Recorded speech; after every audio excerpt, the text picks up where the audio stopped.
voit des femmes. Hein. Ça veut dire c'est lui qui écrit c'est des nouveaux hadiths. Hein. On est en 2019, c'est des nouveaux hadiths qui sont arrivés. Écoutez bien. Hein. Quand on va à Carrefour, on voit des femmes.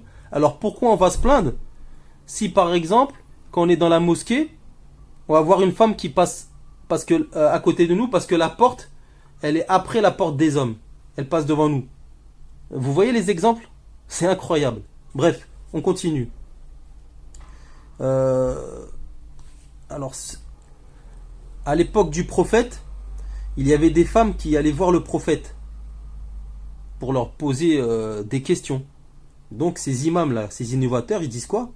Mais comment on peut, imaginez-vous, les femmes allaient voir le prophète pour le questionner. Alors comment on peut dire que c'est interdit la mixité alors que des femmes allaient voir le prophète pour le questionner? Non mais attendez, c'est le prophète, sallallahu alayhi wa sallam. Ce n'est pas un être humain. Il y a des catégories, différentes catégories. Il y a les prophètes, il y a les êtres humains, il y a les djinns, il y a les anges, et il y a Allah, il y a les animaux, il y a la nature. Ne mélangez pas tout dans vos têtes, les amis. Oh, les innovateurs, il ne faut pas tout mélanger. Nous ne sommes pas des prophètes, ok? Donc si des femmes allaient voir le prophète, c'est parce que le prophète, il ne fait pas de péché, du moins, il ne fait pas... Voilà, c'est un prophète. Ne mélangez pas tout. Alors ne dites pas parce que les femmes allaient voir le prophète pour le questionner, pourquoi ils n'iraient pas voir l'homme? Allô? Bon, pour continuer dans la bêtise humaine, il sort un exemple, alors là, qui est complètement mais à l'ouest. Hein. Il parle d'une femme qui a été tuée dans un champ de bataille. Elle n'aurait pas dû faire partie des gens qui auraient dû être tués. Il donne cet exemple. Vous voyez à quel point ils sont... Non mais c'est terrible. Il parle d'une femme qui a été tuée dans un champ de bataille. Elle n'aurait pas dû faire partie des gens qui auraient dû être tués. Mais quel est le rapport?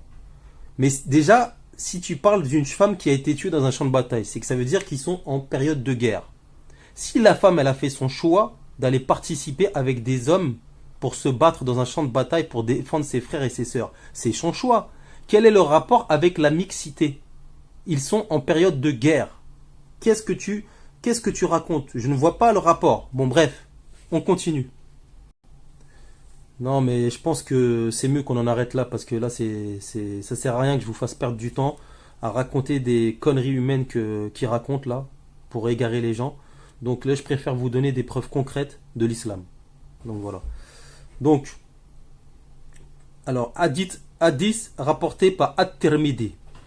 Il n'y a pas un homme qui ne s'isole avec une femme sans que le shaitan soit le troisième d'entre eux. Et ça, tous les musulmans connaissent ce hadith authentique. Il n'y a pas un homme qui ne s'isole avec une femme sans que le shaitan soit le troisième d'entre eux. Bon, alors comment autoriser la mixité entre l'homme et la femme en sachant ça? Deuxième exemple. Deuxième preuve plutôt. Dans la sourate An-Nur, Allah a dit: dis aux croyants de baisser leur regard et de garder leur chasteté quand l'homme et la femme peuvent se rencontrer, par exemple se croiser dans la rue. Dis aux croyants de baisser leur regard et de garder leur chasteté. C'est Allah qui le dit. Hein. Dis aux croyants de baisser leur regard et de garder leur chasteté. Alors comment on peut autoriser la mixité si Allah il te dit de baisser ton regard et de garder ta chasteté? Tu vas faire comment? Tu veux, qu'est-ce que tu racontes? On continue. Le prophète sallallahu alayhi wa sallam a dit: après moi, je n'ai pas laissé de plus grande tentation que la femme. Le prophète sallallahu alayhi wa sallam a dit: après moi, je n'ai pas laissé de plus grande tentation que la femme. Ça implique quoi? S'il dit ça, ça veut dire que l'homme ne doit pas rester avec la femme, tout simplement.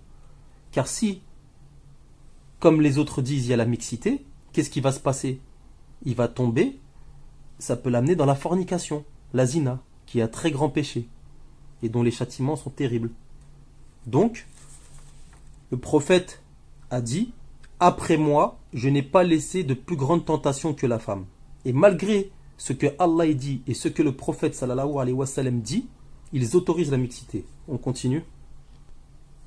Dans le Sahih de Muslim, le messager d'Allah sallallahu alayhi wa sallam a dit que l'un d'entre vous n'entre pas auprès d'une femme dont le mari est absent, sauf en ayant avec lui un homme ou deux.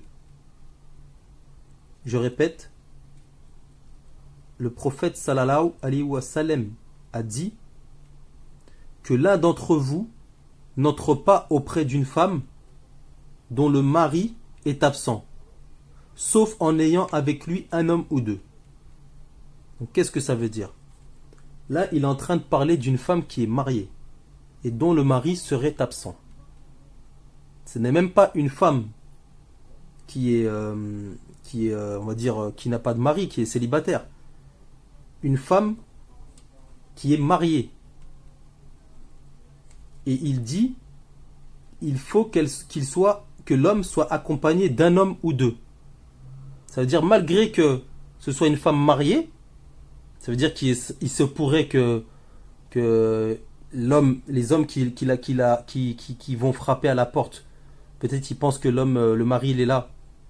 Et en fait ils tombent sur la femme et la femme va leur dire non, mon mari il n'est pas là. Et ben il explique qu'il faut qu'il y ait un homme ou deux. C'est-à-dire il ne peut pas rentrer dans la maison malgré qu'ils se connaissent sans qu'il y ait un homme ou deux. En sachant qu'ils pouvaient se connaître avant. Donc alors imaginez-vous s'ils ne se connaissaient pas. Et qu'est-ce que disent les innovateurs? Eh bien que la mixité elle est autorisée. Voilà. Donc écoutez, je pense que de toute façon on va en terminer là parce que de toute façon il y en a, je peux vous en donner une dernière. Tiens, allez, une petite dernière pour la route. Et puis après ça, je pense que je vous aurai donné assez de preuves pour vous convaincre que la mixité elle est interdite. Bon, je vais terminer par celui que j'avais déjà énoncé pour clôturer. Donc hadith rapporté par At-Tirmidhi: il n'y a pas un homme qui ne s'isole avec une femme sans que le shaitan soit le troisième d'entre eux. Il n'y a pas un homme qui ne s'isole avec une femme sans que le shaitan soit le troisième d'entre eux. Donc vous savez mes frères et sœurs, si quand vous tombez sur ces imams là, innovateurs là, comme je dis, je donne pas les noms parce que après on va me parler de médisance, on va changer de sujet, on va m'attaquer sur ces points-là. Donc là, je préfère ne pas donner de nom. Comme ça, au moins, on reste dans le sujet. Vous comprenez? Mais vous les reconnaîtrez. Hein. Vous tapez divergence sur la mixité entre hommes et femmes et vous allez tomber sur ces innovateurs. Donc ne tombez pas dans le panneau. Et je vous invite à ouvrir le Coran, à vous cultiver. Car en l'an 2019, je vous assure, hein, les imams 2,5 litres GT Turbo, ils sont à pied d'œuvre. Donc faites attention à vous. Prenez soin de vous. Assalamu alaikum, mes frères et sœurs.